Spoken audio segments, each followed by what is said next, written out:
नमस्कार, बहुत स्वागत है आपका और आप देख रहे हैं इंडिया वॉइस। मैं हूं आपके साथ आनंद विजय सिंह। बात उत्तराखंड के डेमोग्राफी को लेकर, क्या डेमोग्राफी बदलने की साजिश उत्तराखंड में चल रही है? यह आरोप लगाया जा रहा है हिंदू संगठनों के द्वारा। कुछ तस्वीरें ऐसी आई हैं, एक वीडियो ऐसा वायरल हुआ है जिसके बाद एक बार फिर से इसको लेकर चर्चा शुरू हो गई है। उत्तराखंड के जोशीमठ में सरकारी इमारत में मुस्लिमों के नमाज पढ़ने पर विवाद हो गया। हिंदू संगठनों ने इस पर आपत्ति जताई, सवाल उठाया और प्रशासन से कार्रवाई की मांग भी की है। उत्तराखंड के जोशीमठ में निर्माणाधीन टीटी हॉल में नमाज पढ़ने का वीडियो सोशल मीडिया पर तेजी से वायरल हो रहा है और इस वीडियो के वायरल होने के बाद से बवाल मच गया है। हिंदू संगठनों ने निर्माणाधीन इमारत में नमाज पढ़ने पर आपत्ति जताई और जमकर हंगामा किया। इस मामले की संवेदनशीलता को देखते हुए प्रशासन हरकत में आया और मामले की जांच का भरोसा दिया है। पहाड़ों पर लगातार डेमोग्राफी बदलने को लेकर एक चिंता जताई जा रही है और इसको लेकर चर्चाएं भी खूब हो रही है, सियासत भी खूब हो रही है और इसी बदलती डेमोग्राफी पर मुख्यमंत्री पुष्कर सिंह धामी भी कई बार चिंता जाहिर कर चुके हैं। गोपेश्वर में जिस तरीके से यह तस्वीर नजर आई है, उससे राज्य में डेमोग्राफी बदलने की साजिश की बातें अब सच लगने लगी हैं। ये कहा जा रहा है, जो आरोप लगा रहे हैं हिंदू संगठन या भारतीय जनता पार्टी की तरफ से जो बयान आ रहे हैं, उसमें इससे पता चलता है कि आखिर पहाड़ों पर इतनी बड़ी संख्या में कैसे लोग पहुंच गए हैं और क्या ये सब कुछ साजिश के तहत हो रहा है। यह भी बताया जा रहा है कि जो वीडियो वायरल हुआ है वो पास में रहने वाले किसी शख्स ने इस वीडियो को बनाया और उसे वायरल कर दिया। इस मामले के सामने आने के बाद हिंदू संगठनों ने आपत्ति जताई और सरकारी भवन में इतनी संख्या में लोग कैसे पहुंचे और वहां पर उन लोगों ने नमाज पढ़ी। क्या प्रशासन को ये जानकारी नहीं थी या प्रशासन उस समय क्या कर रहा था? क्या इन लोगों का सत्यापन किया गया है? मुस्लिम समुदाय से जुड़े नईम कुरैशी, उनका कहना है कि कुछ लोग उत्तराखंड में इन सब चीजों को लेकर राजनीति करना चाहते हैं, जो सही नहीं है। उधर डेमोग्राफी चेंज पर बीजेपी और कांग्रेस एक दूसरे पर आरोप लगा रहे हैं। बीजेपी का कहना है कि कांग्रेस डेमोग्राफी चेंज पर धर्म विशेष के लोगों का बचाव करती है, जबकि कांग्रेस का आरोप है कि बीजेपी को यहां जो मुद्दे हैं वो चुनाव के समय ही याद आते हैं। कांग्रेस का आरोप है कि बीजेपी विकास के मुद्दे से ध्यान भटकाने के लिए हिंदू मुस्लिम करने लगती है। इन सब के बीच स्थानीय लोगों का दावा है कि कुछ समय से यहां लोग नमाज पढ़ने आते रहे हैं और ये संख्या बढ़ती जा रही है और अब इस मामले ने तूल पकड़ लिया है। पहले सुनिए क्या कहना है इन लोगों का, उसके बाद हम इस पर चर्चा करेंगे अपने खास मेहमानों के साथ। प्रदेश की जनता कानून व्यवस्था से त्रस्त है। सरकार नमाजियों का वीडियो बनाने में मस्त है। हम देख रहे हैं कैसे जोशीमठ में सरकार के लोगों द्वारा भेजे गए प्रायोजित लोगों द्वारा एक नमाज का वीडियो वायरल किया गया और उसके बाद उस नमाज पर रोक लगाई गई। ये कहीं ना कहीं कानून की धज्जियां उड़ाने वाला ये एक्शन जो डीएम के जरिए से लिया गया है। अभी इलाहाबाद हाईकोर्ट ने कहा है नमाज पढ़ने के लिए किसी भी परमिशन की जरूरत नहीं है। उत्तराखंड में किसी भी तरह से मुसलमानों को, मुसलमानों की इबादत गाहों को और मुसलमानों के रीति रिवाज को नुकसान पहुंचाने की पूरी कोशिश की जा रही है और कहीं न कहीं जो सुविधाएं संविधान ने दी थी, जो राइट संविधान ने दिए थे, वो प्रदेश सरकार उनका मखौल बना रही है। प्रदेश सरकार आज कानून व्यवस्था में फेल है। प्रदेश सरकार आज तक अंकिता भंडारी के कातिलों को पकड़ नहीं पाई है और इस सारे ध्यान को डाइवर्ट करने के लिए, मुसलमान और हिंदू कराने के लिए ऐसे वीडियो को वायरल करा रही है। मेरी सरकार से ये अपील है, मेरी प्रशासन से ये अपील है, रमजान का पवित्र माह चल रहा है, जब भी दूसरे धर्मों पर्व आते हैं सरकार के द्वारा उनको बनाया जाता है और छूट दी जाती है। रमजान के पवित्र महीने में जहाँ जहाँ लोग तरावी की नमाज पढ़ रहे हैं उनको वहाँ देखिए, जो आप बात कह रहे हैं, हालांकि मैंने वो वीडियो देखा नहीं है, सिर्फ सुना ही है, लेकिन अगर कहीं इस तरह का कोई सार्वजनिक जगह पे कहीं पढ़ी जा रही है या वो जगह कैसी है, इसे तो प्रशासन तय करेगा कि भाई अगर वो नमाज कैसी जगह पे पढ़ी जा रही है। लेकिन मेरा ये मानना है कि जो धार्मिक इस तरह की कोई चीज़ें हैं तो ये सरकार तय करे और बाकी जो वहाँ का लोकल प्रशासन है उसकी जिम्मेवारी है कि वो कहाँ पे पढ़ी जा रही है, कहाँ पे नहीं पढ़ी जा रही है, इसकी देखिए, मुझे लगता है कि डेमोग्राफी चेंज करने का किसी को अधिकार नहीं है और ख़राब करने का भी किसी को अधिकार नहीं है। आप खुले प्लेस में बैठ करके नमाज अदा करेंगे तो मुझे लगता है कि वो ठीक नहीं है। आपको स्थान दिए गए हैं, आपके चिन्हित हैं, आपकी मस्जिद है, आपके घर है, अब वहाँ पर जा करके आप नमाज पढ़िए। लेकिन आप ऐसे ही किसी पब्लिक प्लेस में नमाज पढ़ने का काम करेंगे और वहाँ की आबो हवा को ख़राब करेंगे, क्योंकि और अन्य लोग भी रहते हैं और धर्मों के लोग भी रहते हैं, तो कहीं ना कहीं किसी की भावनाओं पर ठेस पहुँच सकती है। लेकिन ये सारी चीज़ें हैं, इनका प्रकरण आया है, हमारी जो नगर पालिका अध्यक्ष है उन्होंने संज्ञान लिया है और वो इस पर कार्रवाई भी कर रही है। पर फिर भी हम एक बार ये कहेंगे कि हम किसी के भी धर्म का हम अपमान नहीं करते, लेकिन हर धर्म को समझना चाहिए कि जो स्थान आपको चिन्हित करके दिए गए हैं, जो स्थान आपके हैं, जहां पर आप अपने धार्मिक कार्यों को पूर्ण कर सकते हैं, आप वहीं पर करें। अगर आप इस तरीके से करेंगे तो जाहिर सी बात है हर एक व्यक्ति निकल के सड़क पे आ जाएगा और गलत तरीके से नमाज अदा करने लगेगा। एक तरफ आप कहते हैं कि हम तो स्वच्छता का बड़ा ध्यान रखते हैं, हाथ मुंह धो करके हम नमाज पढ़ते हैं, तो आप निर्माणाधीन कार्यस्थल पर आप इस तरह से नमाज पढ़ेंगे तो मुझे लगता है ये भी कहीं ना कहीं धर्म का अपमान है। और इसलिए हम किसी को भी ये इजाजत नहीं देते कि वो हमारे प्रदेश के अंदर धर्मस्थली है, देवों की भूमि है, यहाँ पर कोई हमारी डेमोग्राफी को खराब करने का काम करे।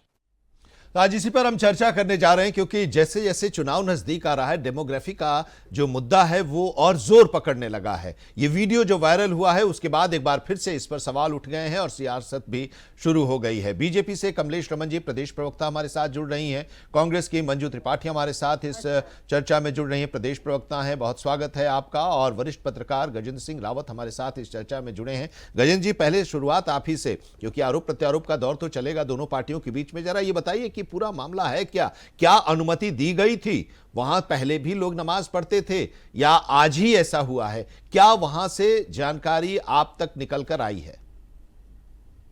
दरअसल एक तो जो विषय है कि वो लोग वहां नमाज पढ़ रहे हैं, ये पहली बार नहीं हुआ है जी, क्योंकि जो बद्रीनाथ धाम का जो पुनर्निर्माण का काम चल रहा है सर, और यही काम केदारनाथ पुनर्निर्माण में भी चल रहा था। तो चूंकि हमारे पास तो मैन पावर है नहीं, तो स्टेट गवर्नमेंट क्या करती, जगह जगह से इन लोगों को लेकर आती है, ये लाते हैं, इनके ठेकेदार लेके आते हैं।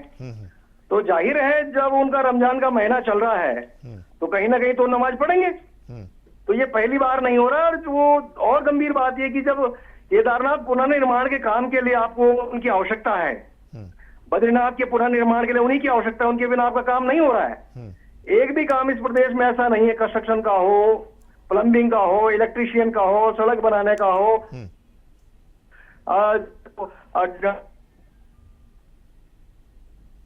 ठीक है जी, आपके पास आते हैं। हाँ, आपके पास आते वो जो हैं तमाम जो चीजें हैं, जी जी जी, अगर जब आपके पास मैन पावर नहीं है तो आप उन्हीं को तो लेके आएंगे। हाँ, और जब आप चौराहों पर जाके सिर्फ डीजे बजा वही, सकते हैं, गजेंद्र तो जी, फिर ये उनको- वही लोग हैं, ये वही लोग हैं जो काम कर रहे हैं, मजदूर हैं, या और भी लोग उसमें आकर वहां पर पहुंच गए और उन लोगों ने भी नमाज पढ़ी वहां पर? ये अगर कोई और लोग हैं, अभी 3 दिन पहले मैं गणेश जोशी का बयान सुन रहा था जी जी, कि वो कह रहे थे कि भाई सहारनपुर से हजारों लोग आए और उन्होंने जो है देहरादून में कांग्रेस की रैली में पार्टिसिपेट किया। इस प्रदेश में हर दूसरे दिन पे मर्डर हो रहे हैं, तो यहाँ का गृह विभाग सो रखा है, यहाँ के गृह मंत्री क्या कर रहे हैं? ठीक है कमलेश रमन जी, इसका जवाब दीजिए कि इनके वहां पास पर तो क्या ये वो पहली कोई बार काम तो नहीं है? नहीं, जो ये खबरें तो आ रही हैं उसके करारा मुताबिक तमाचा तो जो पहले है, भी जो वहां जिनके पर लोग मुंह पे जाते मारा थे। है। और अगर संख्या बढ़ गई तो फिर कहीं एक जगह हमने देखा भी था कि वर्बली उन लोगों को अनुमति दी गई थी वहां पर पढ़ने के लिए, अब हो रहा है कि इतनी बड़ी संख्या में, तो ये तो आप लोगों की ही, प्रशासन की ही चूक है ना?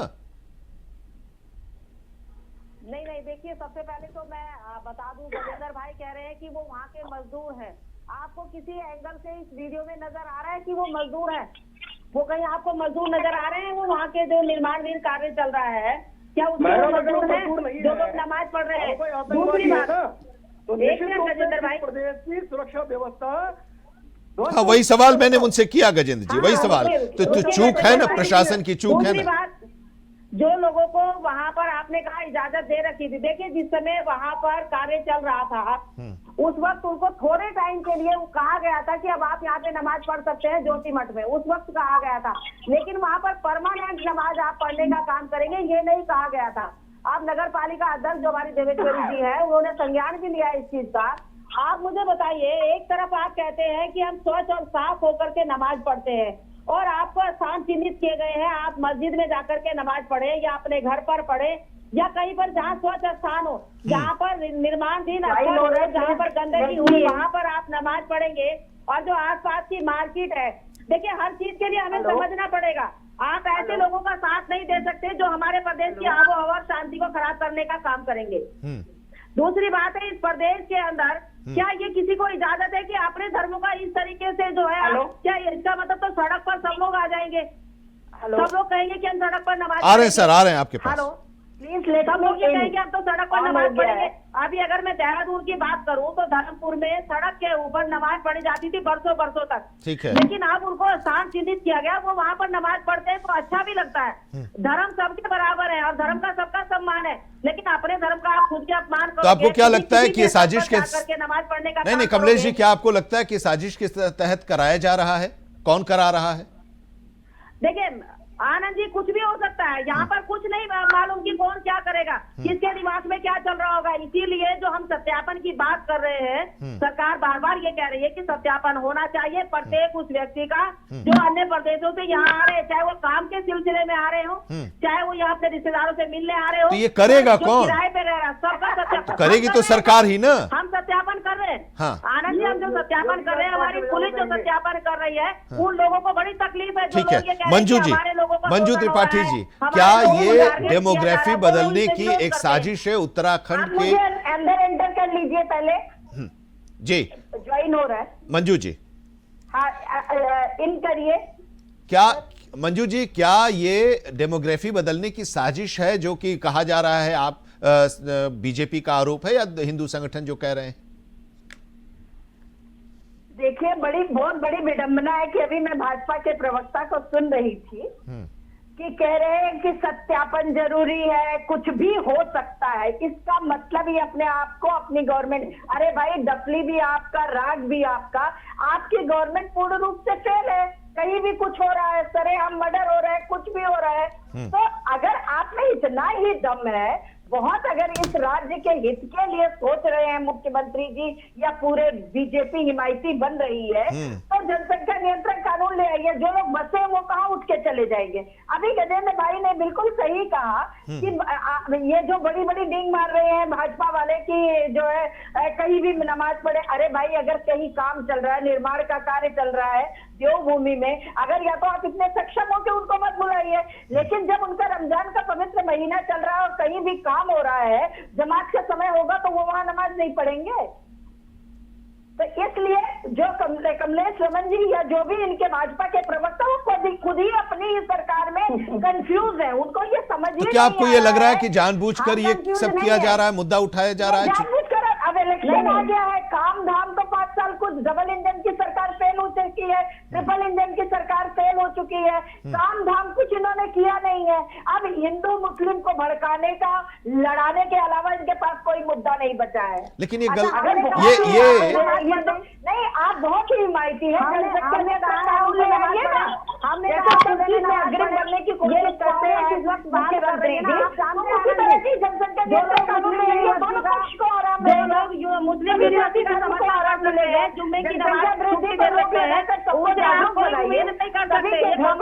आते हैं कमलेश जी, आते हैं आपके पास। बात समझ में नहीं आ पा रही है ना, दोनों लोग आप लोग बोल रहे हैं तो बात समझ में आपके पास मैं आ रहा हूँ। कमलेश जी, मैं आपके पास आ रहा हूं, मंजू जी अपनी बात पूरी कर लें, फिर आप जवाब दे दीजिएगा, क्योंकि बात समझ में नहीं आ रही। मंजू जी आप अपनी बात पूरी कीजिए, लेकिन सवाल एक ही है कि ये तो बताइए मंजू जी कि इस तरह के जो जगह है वहां पर क्या नमाज पढ़ी जानी चाहिए? जहां भी जगह निर्धारित होती है, नमाज वही पढ़ी जाती है, हमेशा से पढ़ी जा रही है। कोई इनके गवर्नमेंट के समय की ऐसी बात नहीं है। लेकिन वही अभी एक भाई ने कहा कि जैसे कहीं निर्माण का कार्य चल रहा है, कहीं कुछ चल रहा है, नमाज का समय हो गया तो वो नमाज पढ़ लेते हैं। तो इस पर जो है बात कुछ भी नहीं है। लेकिन जो वीडियो है उसमें बड़ी संख्या में लोग आए हैं, तो ऐसा लग रहा है कि अगर बड़ी संख्या में आए तो कैसे आए? हाँ। लॉ एंड ऑर्डर किसका है? सरकार किसकी है? किसको कोसने का काम ये करेगी? ये सवाल तो है कमलेश जी ना, आप चिट कमलेश जी ऐसा तो नहीं ना, चिट भी आपकी, पद भी आपकी। हम जांच कर रहे हैं तो कांग्रेस को परेशानी किस बात की? हम सत्यापन भी करेंगे, हम पूछेंगे भी। अरे आप सत्यापन कर रही होती, आपका लॉ एंड ऑर्डर सही होता तो आप 15 दिन के अंदर ये लोग आए, आप मजदूर हिमायती बने हुए आए हैं, जनता की गुमराह करने के अलावा। एक मिनट, जरा इनकी बात हम अपनी बात ये कह लें, फिर मैं आपके पास आता हूं मंजू जी। से क्या उम्मीद करेंगे? जो जय श्री राम के नारे लगाते हैं उनसे क्या आप उम्मीद कर पाओगे? और इन्होंने ही तो लेकिन एक नीति तो होनी चाहिए स्पष्ट, कमलेश जी। लोगों के साथ में हिंसा भड़काने का काम किया। आज अगर शांति भाव से प्रदेश में लोग रह रहे हैं तो इनको बर्दाश्त नहीं है।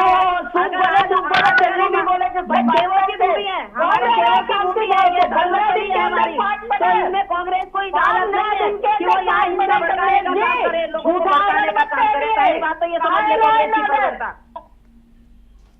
वो हमारी जिम्मेदारी है, वो आपकी नहीं है। आप ज्यादा उछाले, आपकी जिम्मेदारी है, आपकी जिम्मेदारी है। डमरू बजाने की आवश्यकता नहीं है, जिम्मेदारी है। आप ज्यादा डमरू मत बजाइए,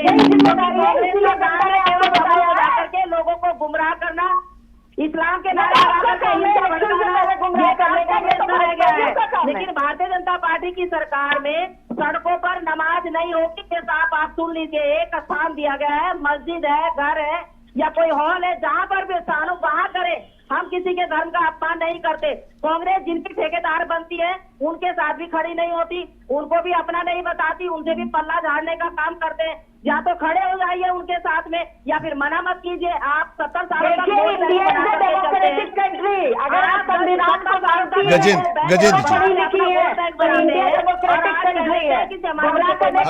गजेंद्र जी हाँ, अब देखिए दोनों पक्ष की अपनी अपनी बात है, लेकिन सवाल ये है ना कि क्या सार्वजनिक स्थानों पर नमाज पढ़ा जाए या नहीं पढ़ा जाए, इसको लेकर कोई गाइडलाइन सरकार की तरफ से आई है क्या? देखो भैया, हमारा मानना है कि अभी कांवड़ यात्रा चलती है हमारे यहाँ, खूब हजारों लाखों लोग सड़क पे चलते हैं। अभी उसके बाद आपने शिवरात्रि पे देखा होगा, चारों तरफ जाम चल रहा है। कुंभ मेले में हजारों नहीं लाखों करोड़ों लोग आएंगे। अगर आपने ये नियम बना दिया है कि भाई हमने तो जो है ये सिर्फ जो है एक धर्म वाला तो ये काम करेगा, दूसरा नहीं करेगा, तो यहाँ का जो गृह विभाग है उसको इम्प्लीमेंट कराना चाहिए। ये गृह विभाग की जिम्मेदारी है कि वो सड़कों पर पोस्टर लगाए कि इस धर्म के लिए ये नियम है, इस धर्म के लिए ये नियम है, तो मामला हो जाएगा खत्म। दूसरा ये है कि अगर आपको उस धर्म के लोगों से अपने घर में काम नहीं करवाना है, अपना मकान नहीं बनवाना है, बिजली का कनेक्शन नहीं करवाना है, लेकिन सर आपने जो ओपनिंग रिमार्क में कहा था कि मजदूर वहां पर थे, मजदूर जो काम कर रहे हैं वो लोग कर रहे हैं, लेकिन जो वीडियो है, अगर उस वीडियो को हम सही माने तो उस वीडियो में बड़ी संख्या में लोग दिखाई दे। क्या वो सभी लोग मजदूर हैं क्या? या वहां लोग नमाज पढ़ने लगे तो और भी लोग आकर वहां पर नमाज पढ़ने लगे?